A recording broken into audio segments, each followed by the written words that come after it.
Serão 12 mensagens que eu vou pregar sobre o mesmo tema. E quem não veio a semana passada, eu vou fazer uma pequena introdução para que a gente possa entender. Irmãos, cada dia que eu estudo mais esse tema, mais convicção eu tenho de que Deus ele está trabalhando nessa igreja. Amém? E o que o Senhor tem ministrado ao meu coração é que, para que a vontade dele seja plena, perfeita nesse lugar, é necessário que essa igreja receba cura. Principalmente, cura no relacionamento entre nós e cura no relacionamento também com a liderança. Também com a liderança da igreja. Eu nunca me iludi que todo mundo que ia começar aqui ia até o fim. Mas uma coisa eu tenho certeza absoluta, que todos os que permanecerem, todos os que perseverarem, lá na frente vão colher um fruto abençoado. Porque não existe semeadura sem luta, sem trabalho, sem investimento, sem suor, sem incertezas. Porque a certeza de que um momento a gente vai colher, mas quando a gente não sabe. E não é todo mundo, irmãos, não é todo mundo que suporta a pressão, não é todo mundo que suporta a luta, a dificuldade. Tem pessoas que realmente recuam, voltam atrás. Não foi assim na história de Gideão. Na história de Gideão, Deus ele já disse: olha, aquilo lá não é coisa para menino. Separa logo aí o pessoal que não aguenta e o pessoal que não vigia, e só vai aqueles que suportam. Agora, quando as pessoas certas vão, preste atenção nisso, as pessoas certas vão, a coisa flui de tal maneira que o número é o menor dos obstáculos para se vencer uma batalha. O número de guerreiros é o menor dos obstáculos para se vencer uma batalha. Porque Deus vai dar todos os recursos que sejam necessários para que a gente possa conquistar aquilo que a gente vai conquistar. E se você crê nisso, diga amém. Mas agora eu vou entrar no nosso estudo. E o nosso estudo, a gente está falando esses dias. Na quinta-feira nós falávamos sobre Lucas capítulo 17, verso 1. Lucas capítulo 17, verso 1.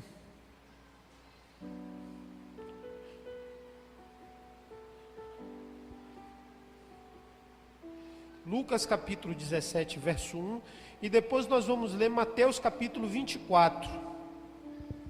Lucas 17, verso 1. Diz assim: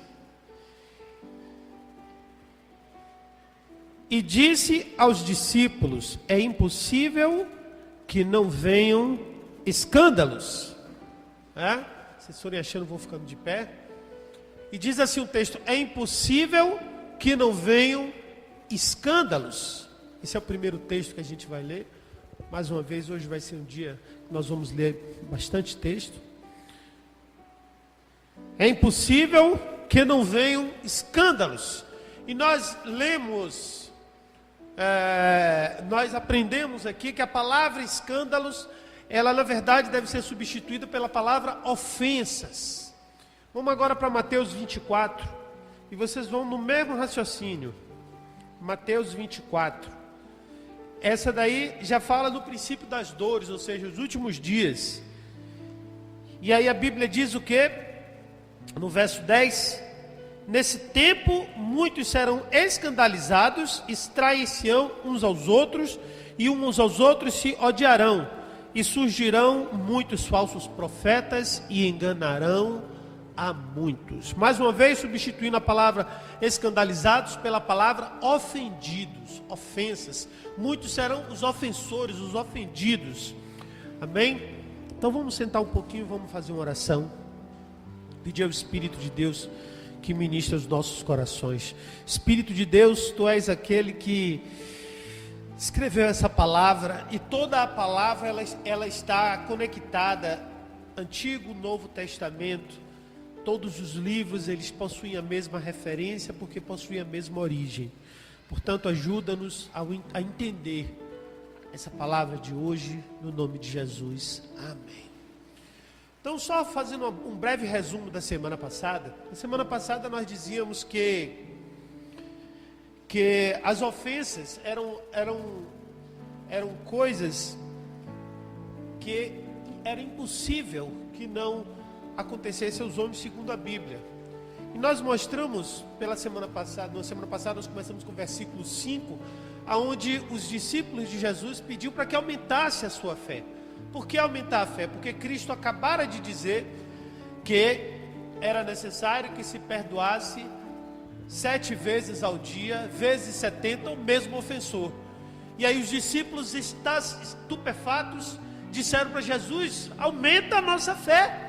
Então Jesus aí,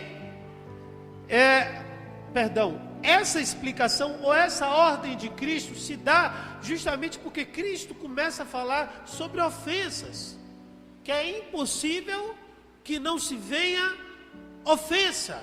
É impossível nós vivermos nesse mundo sem sermos ofendidos. É impossível que nós vivamos nesse mundo sem sermos afrontados. É impossível que nós vivamos nesse mundo sem sermos conflitados, sem sermos provados, sem sermos testados, sem sermos expostos à adversidade, aos adversários. É impossível. A Bíblia deixa isso claro. E a Bíblia diz agora, lá no Mateus capítulo 24, verso 10, que esse é um tempo, no fim dos tempos, nós sabemos que estamos vivendo os fins dos tempos, e que isso vai aumentar. E aumentando isso, a Bíblia diz que as pessoas começarão a trair-se umas às outras, e a odiarem-se umas às outras, e aí se abrirá o caminho, se abrirá a possibilidade, se abrirá o terreno para o quê? A vinda dos falsos profetas. Então, queridos, o que a Bíblia está querendo nos ensinar é como lidar com ofensa, e é por isso que Jesus disse: você tem que perdoar 70 vezes 7 ao dia a mesma pessoa que te ofendeu. Por quê? Porque a ofensa, a forma como você lida com a ofensa, ela vai determinar o tempo ou o resultado das promessas de Deus para a sua vida. Você crê nisso? Diga amém. E por conta disso, para mostrar que essa afirmativa ela é verdadeira, o Espírito Santo vai ministrar essa noite com a história de um homem chamado José. Todo mundo conhece a história de José, amém? Todo mundo sabe quem foi José do Egito. Mas ainda assim nós vamos fazer uma explanação da sua história, mostrando os pontos que foram necessários para que José chegasse aonde chegou e como nós podemos aplicar em nossas vidas os mesmos exemplos que José executou na vida dele. O primeiro fato que a gente tem que saber é o seguinte: qual é a origem de José? José, ele é filho de Jacó, 11º filho de Jacó, que é filho de Isaac, que é filho de Abraão. Então, na ordem sucessória, ele é a 4ª geração de Abraão. José, ele era o filho preferido de Jacó, de Israel. Ele era o filho mais amado por Israel. E isso era notado entre seus irmãos. Ficou mais ainda evidente quando Jacó deu-lhe uma camisa, uma roupa, colorida, uma túnica listrada com várias cores. E aquilo tudo levantou uma inveja gigantesca entre seus irmãos, porque até então nenhum irmão tinha ganho uma peça de roupa tão bonita igual aquela. Aquela inveja provocava nos irmãos um sentimento ofensivo contra eles. Mas o que mais promoveu ofensa aos irmãos foi quando José teve um sonho. José teve um sonho que nesse sonho ele liderava toda a família. Ele ia ser líder nessa família. E ele contou esse sonho para os irmãos. E os irmãos passaram o quê? A odiar mais ainda ele. Depois ele teve outro sonho, aonde nesse sonho ele não liderava somente os irmãos, ele liderava os irmãos, o pai e a família toda. E mais uma vez ele contou esse sonho, e isso suscitou mais ódio ainda nos seus irmãos. Queridos, muitas vezes, irmãos, os sonhos que Deus tem para nossas vidas são tão grandes que suscita ódio e inveja em outras pessoas. Mas a gente tem que saber lidar com isso, porque sabendo lidar com isso é o fundamental, o necessário, o que você precisa para que aquele sonho, para que aquela promessa venha acontecer na tua vida. E a Bíblia diz que José contou para o seu pai, contou para seus irmãos, e seus irmãos passaram a odiá-lo. Um certo dia, seus irmãos foram pastar, e seu pai mandou José procurar os irmãos. Ao encontrar os seus irmãos, lá na estrada, no meio do deserto, Dotã,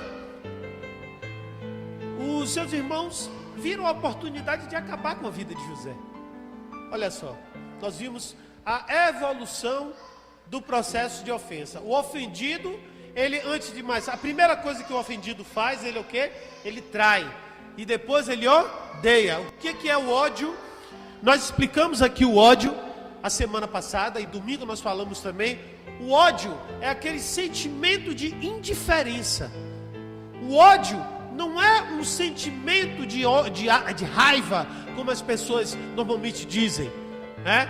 Então, às vezes, a pessoa está extremamente enraivada com outra e diz: eu estou com ódio de você. Não é assim? Mas, na hora que aquela raiva passa, ela passa a ter o quê? Um sentimento por aquela pessoa, normalmente. Então, você vê, às vezes, um filho apronta com uma mãe, a mãe aí: meu filho, eu estou com ódio de você. E aí, dá até uma surra no menino. Mas se o menino cai doente, ela vai o quê? Cuidar do menino. Quando uma pessoa odeia a outra, aquela pessoa, ela não sente absolutamente nada pela outra, é completamente indiferente uma com a outra, ela não tem nenhum tipo de sentimento. Porque se o principal atributo do amor é o cuidado, o principal atributo do amor é o sentimento a favor de, o principal atributo do ódio é justamente essa completa, ou essa ausência total de sentimento em relação a uma pessoa. E normalmente uma pessoa que trai a outra é uma pessoa que já tem essa semente do ódio dentro da outra, porque ela não está nem um pouquinho preocupada com o sentimento da outra. A traição é uma ação, como eu falei aqui no domingo, que é extremamente egoísta. A traição é você se beneficiar às custas do outro, né? Você, para se satisfazer, o outro tem que pagar o preço do sofrimento. E o outro normalmente é uma pessoa muito próxima, que você ama muito. No caso de José, os seus próprios irmãos. Então, quando José se encontra com aqueles irmãos ali, eles tinham um desejo, era de matar. Eles se reuniram, todos eles se reuniram e disseram: vamos jogar ele do poço. Joga ele no poço e deixa ele morrer aí. E deixa ele se acabar aí.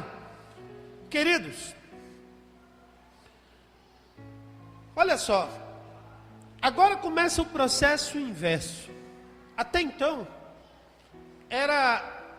as pessoas que estavam afrontando José, tendo ações, sendo afrontados por José, eram os irmãos. E eles tiveram uma atitude de quê? De matar José. Ou seja, retrucar a ofensa, devolver a ofensa que eles estavam sentindo. Normalmente é isso que a gente gosta de fazer, né?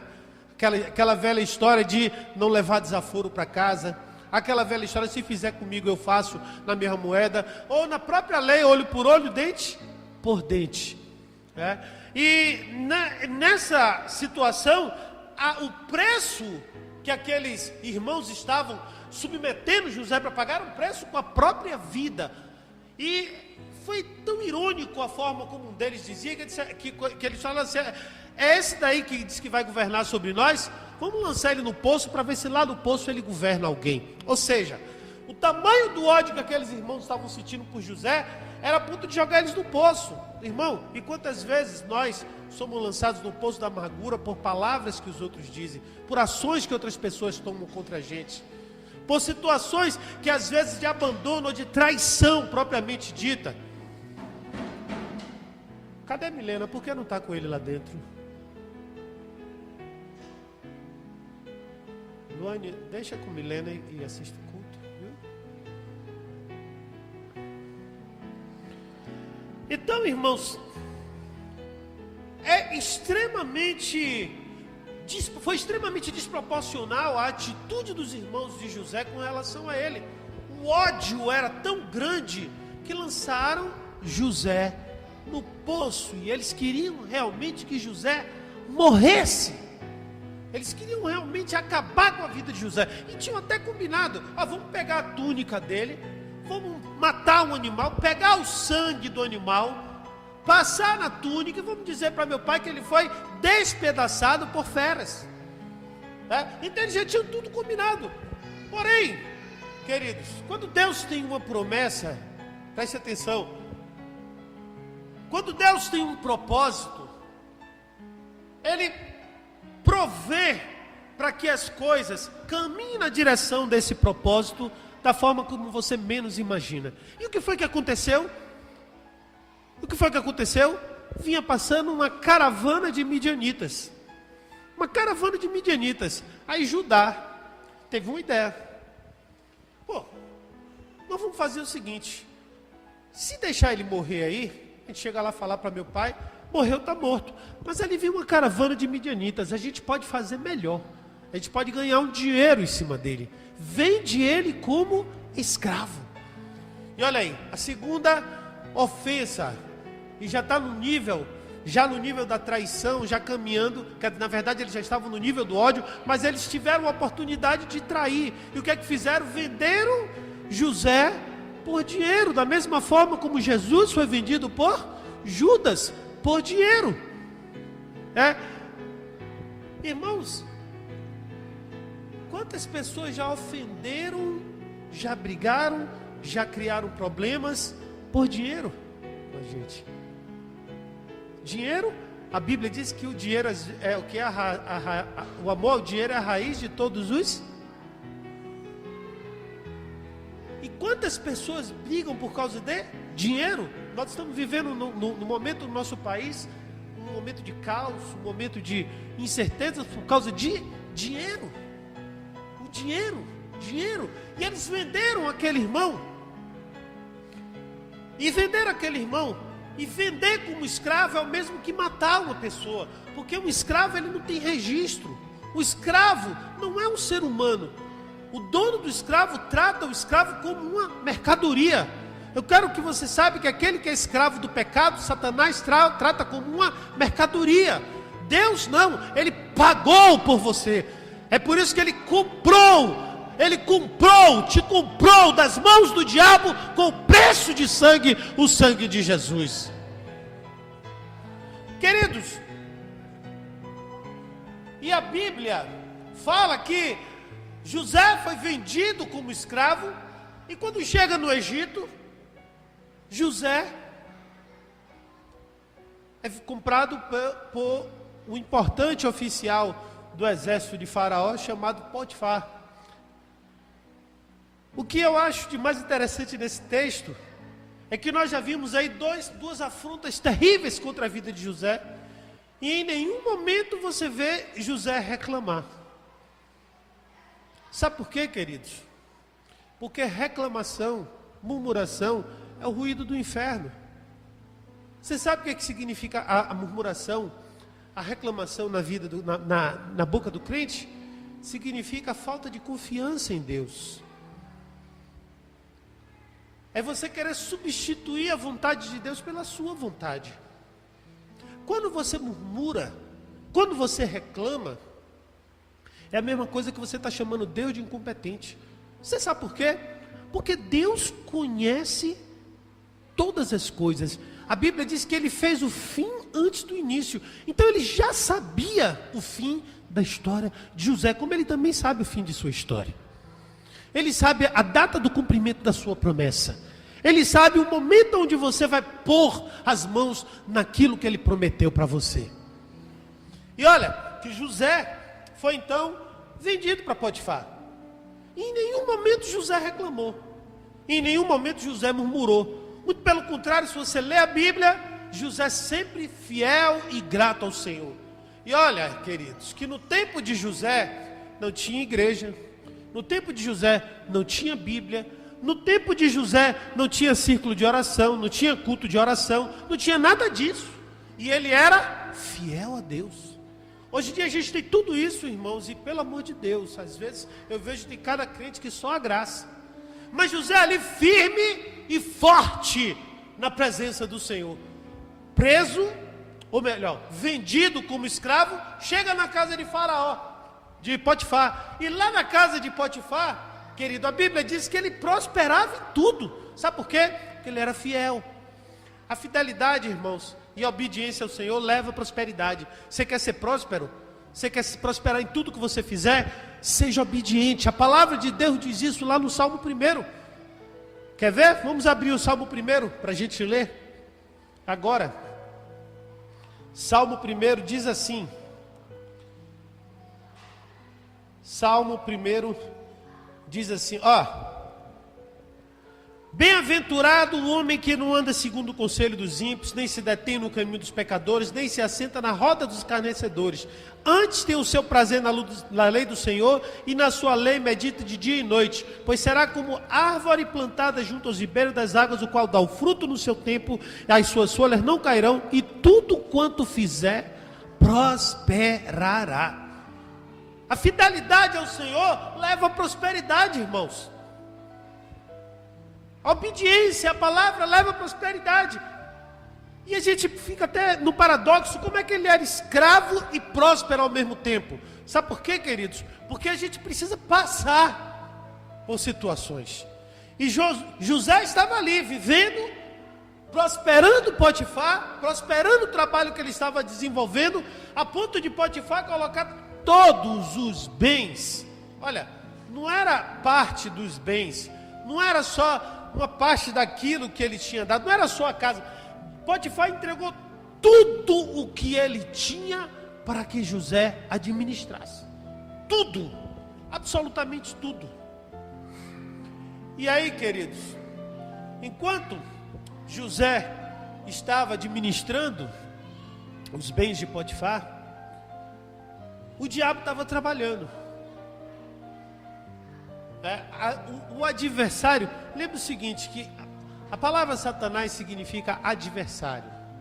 Adversário, ele promove o que? Adversidades. Então, toda vez que há adversidades na sua vida, é o adversário trabalhando. Aí você me pergunta, mas Deus não sabe que o adversário está trabalhando? Não sabe, sim. E Deus permite? Claro que permite. Claro que permite. Mas Ele sabe, permite como? O próprio Satanás vai lá pedir autorização. Agora, você tem que lembrar de uma coisa, isso está escrito lá no livro de Jó. Você tem que lembrar de uma coisa: quando Deus permite que aconteça na tua vida, Ele sabe que você pode superar. Ele sabe que você pode vencer. Ele sabe que você tem capacidade. Ele sabe que você tem força para vencer. Isso você pode encontrar em 1 Coríntios capítulo 6, verso 10. E você pode encontrar na história de Jó também, onde você vai ver claramente Satanás falando com Deus, pedindo autorização a Deus para tirar primeiro os bens de Jó, depois a saúde de Jó. E Deus permitindo as duas situações. E você vê também 1 Coríntios capítulo 6, verso 10, onde a palavra de Deus diz que Deus não nos dá prova que nós não possamos suportar, e nos dá também o escape para superar essas provas. E aí o adversário começou a trabalhar na vida de José, começou a bolar o seu plano maligno. E às vezes quando a gente lê a Bíblia, parece que as coisas acontecem de uma hora para outra. Mas irmãos, José passou 10 anos na casa de Potifar. Não foram 10 dias. É porque a gente lê em um capítulo, talvez alguns versículos, e a gente não consegue entender a dimensão do tempo. Agora, nesse período de 10 anos, o que aconteceu? Dona Potifarina começa a se apaixonar por José. Ela começou a arder de paixão, começou a ter um sentimento de lascívia terrível por José. E não ache que foi só aquele momento que a Bíblia relata. A Bíblia relata o momento do ápice. Mas certamente o marido viajava muito nas campanhas de guerra. Ela devia ser uma mulher carente. Certamente devia ser uma mulher bonita. Devia andar sensual dentro de casa, com os melhores vestes, com os melhores perfumes, tentando seduzir José. Porque a Bíblia diz que José era um rapaz belo. Além de belo, inteligente. E aquela mulher começou a assediar, até que teve um momento no ápice, onde José foi fazer um serviço, alguma coisa no quarto dela.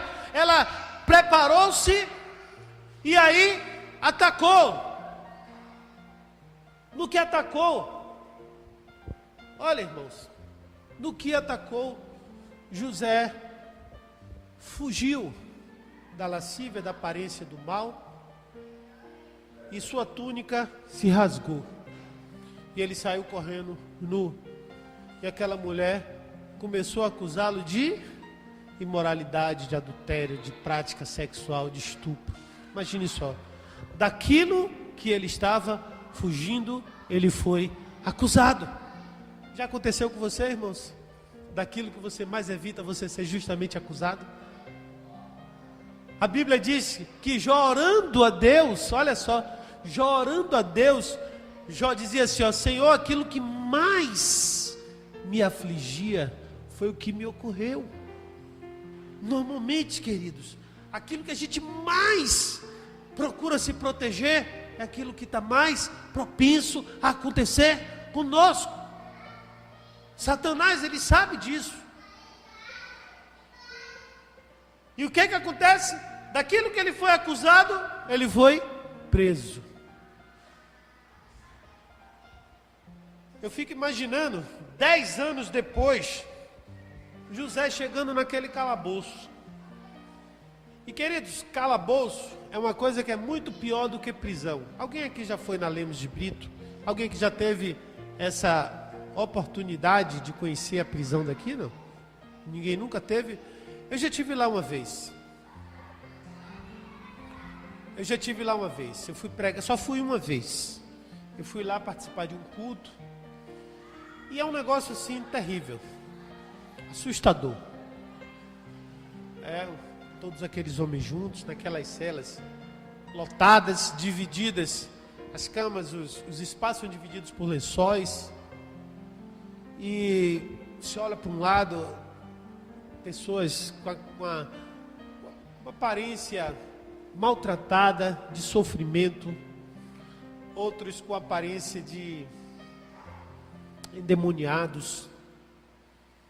Eu lembro que tinha um senhor lá naquela cadeia, quando eu visitei, que da hora que eu cheguei até a hora que eu fui embora, aquele homem fazia exercício. Da hora que eu cheguei até a hora que eu fui embora. Eu cheguei de manhã, fui embora à noite. Ele fazendo apoio. Ele veio assistir o culto, ficava do lado de fora fazendo apoio. O tempo todo. Não era nem brasileiro ele. Era um gringo. Se já é terrível uma cadeia aqui no Brasil, o calabouço é uma coisa pior. Bota na internet e procura assim calabouço na internet e veja o que é um calabouço. Gente, calabouço é um negócio escuro, úmido. Tem calabouço que a altura do calabouço é 1,5 metro. Você imagine só, aquela pessoa fica ali dentro daquele lugar terrível. E José foi lançado num lugar semelhante a esse. Agora você imagine na cabeça de José. Há 10 anos antes, ele havia tido um sonho. E por conta daquele sonho que ele teve, que ele contou aquele sonho, suscitou ira no coração dos seus irmãos, e agora ele estava ali sem ter cometido crime nenhum, fiel a Deus o tempo todo. O tempo todo. A Bíblia não relata uma murmuração de José, uma reclamação de José. Ele está ali no calabouço, foi lançado no calabouço.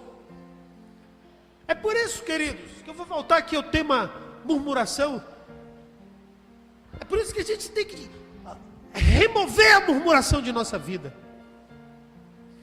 Porque, queridos, a murmuração é a total, diga-se, total falta de confiança em Deus. Total. Irmãos, José tinha uma promessa, mas ele estava no calabouço. Preste atenção nisso agora, que isso pode mudar a sua vida. Isso pode mudar a sua vida. Essa palavra, esse trechinho agora aqui vai fazer a diferença na tua vida. Queridos, há momentos na vida em que a gente se vê em um calabouço e não tem a menor luz do cumprimento da promessa que Deus fez para nossas vidas, não é verdade? A gente olha assim, meu Deus, como nessa condição, vamos colocar o exemplo de José, como no calabouço eu vou poder liderar a minha família? Como?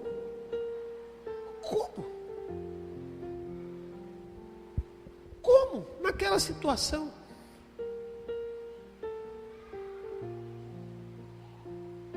Eu posso olhar para a igreja hoje aqui e dizer assim, se eu fosse um murmurador, dizer, meu Deus, como eu terei 2.000 membros, construirei essa igreja, olhando para esse povo aqui. Mas você sabe no que é que eu me pego? Naquilo que José se pegava. Não era promessa.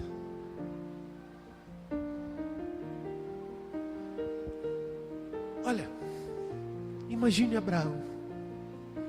Deus dá uma promessa para Abraão dele ter um filho, e que esse filho será o quê? O gerador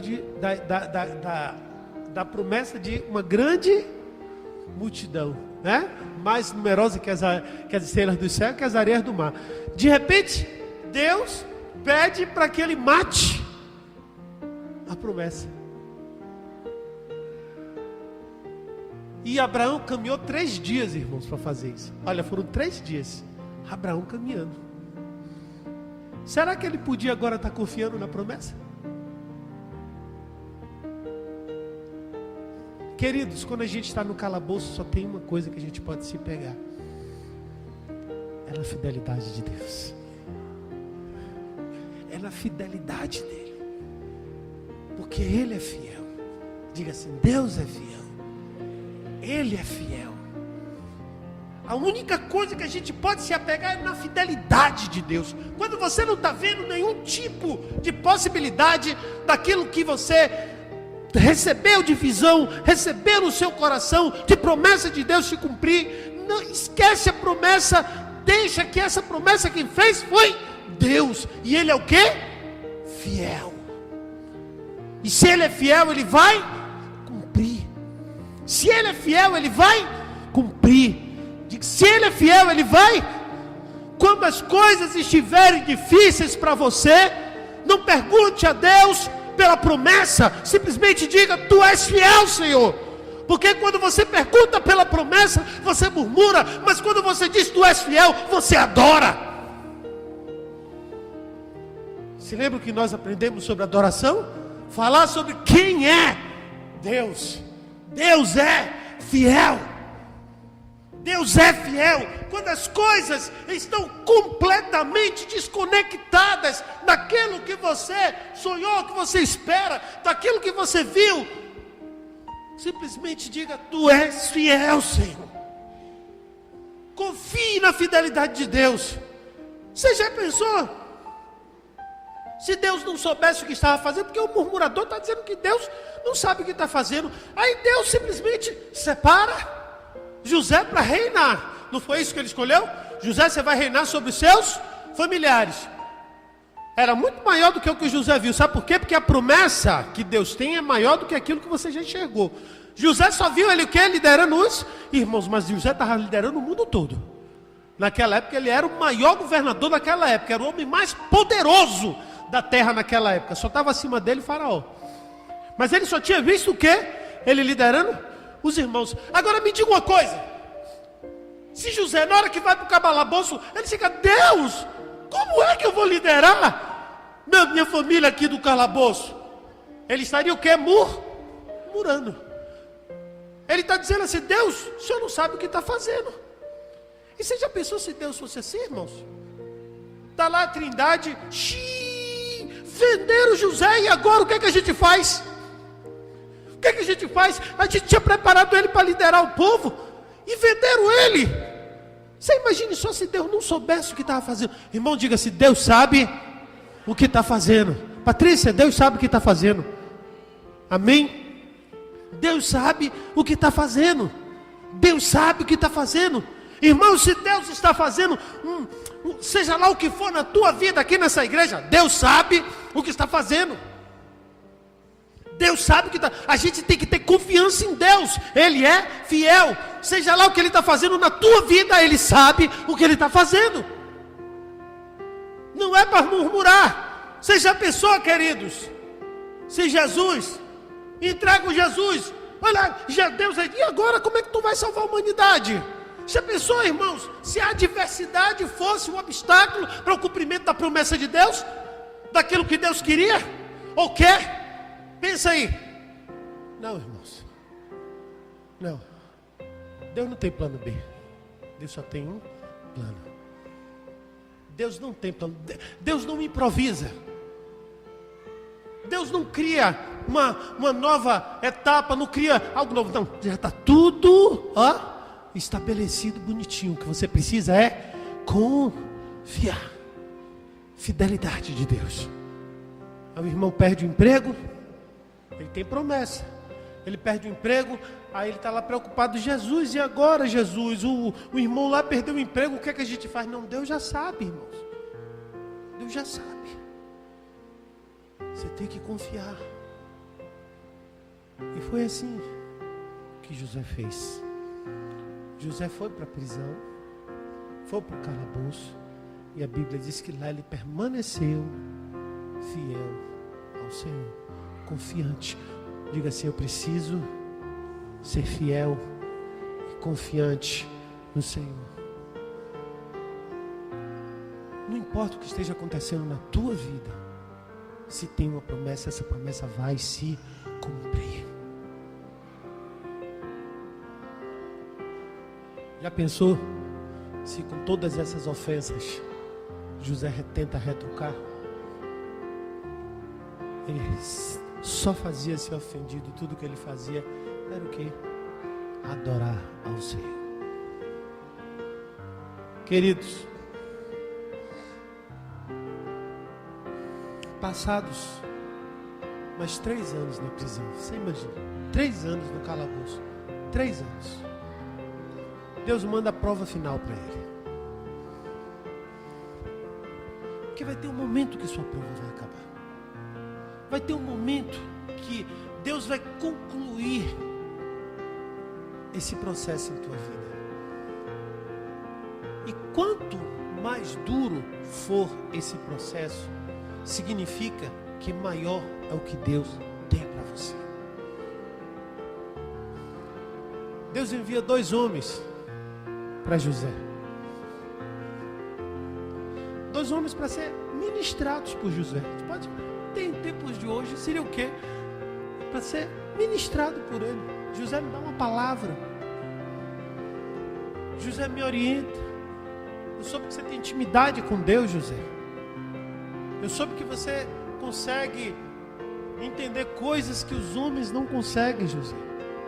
Eu percebo que Deus é em tua vida, José. Portanto, me deu uma orientação, José. Apareceram 2 lá, um padeiro e um copeiro. Porque você sabe quando é que você vai estar pronto, irmãos? Quando a sua vida estiver preparada para ajudar outras vidas. Está entendendo isso? Quando você estiver preparada para ajudar outras pessoas. Mas isso não quer dizer que você vai estar sem problemas. Porque uma parte das pessoas acham que pelo fato de você estar pronto para ajudar outras pessoas, você não deve ter nenhum problema. Não existe isso, irmãos. A Bíblia diz que no mundo nós teremos aflição. Todo mundo tem problema. Diga assim, todo mundo tem problema. Olha para teu irmão e diga, todo mundo tem problema. Todo mundo tem problema, irmãos. Todo mundo passa por aflição, irmãos. E às vezes, você sabe o que acontece? O que não está pronto ainda, age assim, ó. Ô meu irmão, me dá uma palavra de ânimo, me ajuda aí, por favor.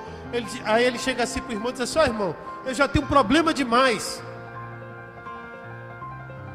Vai orar, irmão. Vai ler a Bíblia, irmão. Não é assim? Muitas vezes, você chega, meu irmão, me dê uma força, eu já tenho meus problemas, você ainda vem com o seu para cima de mim? Quero não, fica lá com o teu problema. Eu já estou aqui preso, já passei 10 anos escravo, meus irmãos estão tudo lá charlando, meu pai é rico, e eles estão lá, todo mundo charlando, eu aqui como escravo. E a Bíblia diz que eu tenho, e lá Deus me disse que eu tenho uma promessa de liderar eles, mas eu aqui como é que eu estou, preso? Foi isso que José fez, irmãos? Não foi isso. Sabe por quê? Porque ele confiava em Deus. Está entendendo, irmãos? Vocês estão entendendo claramente? Diga assim, o momento que eu estou vivendo é o momento que Deus está usando para me conduzir para a promessa dele. Portanto, nenhuma ofensa vai me atingir. Glória a Deus por isso. E aí José, o que é que ele faz? Ele ministra. Ele ministra. E ele ministra segundo a palavra de Deus. Porque a palavra de Deus, ela não erra. E tem uma coisa importante, irmãos.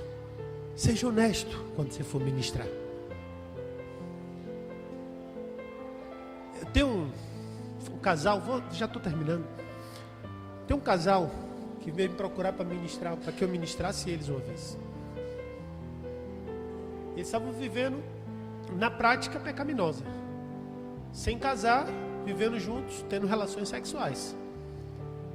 Eu digo, tudo bem, a gente pode começar a conversar, mas primeiro vocês têm que resolver o seu problema do pecado. Senão não adianta. Irmãos, como é que você vê que todo mundo tem pecado? É ou não é?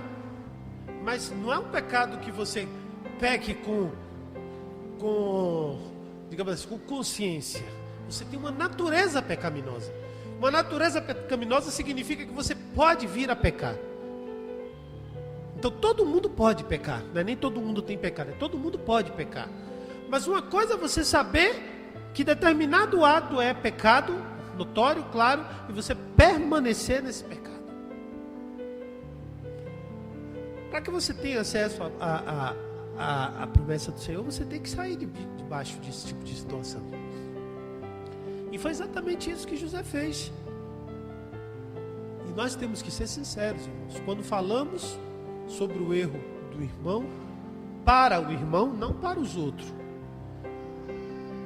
É para o irmão, não é para os outros. Você não tem que estar fazendo fofoca. Fofoca é o instrumento do diabo que Deus abomina. A Bíblia diz, irmãos, assim, ó: 6 coisas eu odeio, a 7ª eu abomino. E você sabe qual é o que Deus abomina? Não é adultério, não é roubo, não é lascívia, não é nada disso. É o que provoca contenda entre os irmãos, ou seja, o fofoqueiro. A fofoca é abominada por Deus. Então, se você tem algo para falar de alguém, fale para a pessoa. Para a pessoa. Outra coisa, se vierem falar para você, corte. Corte. Se vierem falar do seu pastor, corte. Se vierem falar da sua missionária, corte. Se vierem falar da sua igreja, corte. Se vierem falar do seu irmão, corte. Corte. Não deixe isso alimentar, porque isso é coisa que abomina a Deus. Agora você tem que falar a verdade para o irmão. E aí foi o que José fez. Chegou para o padeiro e disse: você vai morrer. E chegou para o copeiro, você disse: você vai ser restituído. E a Bíblia disse isso, que o padeiro morreu, que a Bíblia foi, e que o copeiro foi restituído. E José foi exaltado, irmãos. José foi colocado como o governador da nação do Egito. E quando ele foi colocado governador da nação do Egito, os irmãos dele tiveram que vir, olha só, para estar debaixo da liderança deles. Mas olha aí essa parte final. Ele poderia ter devolvido aos irmãos o que os irmãos fizeram. Não foi? Poderia ou não poderia? Ele era o governador do Egito, ele não tinha nem sido reconhecido. Ele mandava prender, matar, botar no calabouço, fazia o que quiser, e ninguém nem ia reconhecer ele, porque eles chegaram e não foi reconhecido. Ele foi lá, botou todo mundo na mesa para almoçar, para jantar, e ninguém reconheceu que era ele. Conversou e ninguém reconheceu. Só depois é que ele se revelou. E quando ele se revelou, ele deu uma palavra, dizendo assim: ó, Deus transformou maldição em bênção. Diga assim: a minha prova vai se transformar na minha bênção. A minha luta é para formatar o caráter que Deus quer que eu tenha, para eu tomar posse da minha promessa, da bênção que Deus me deu. Você crê nisso? Diga amém. Aplauda o Senhor por isso, irmãos.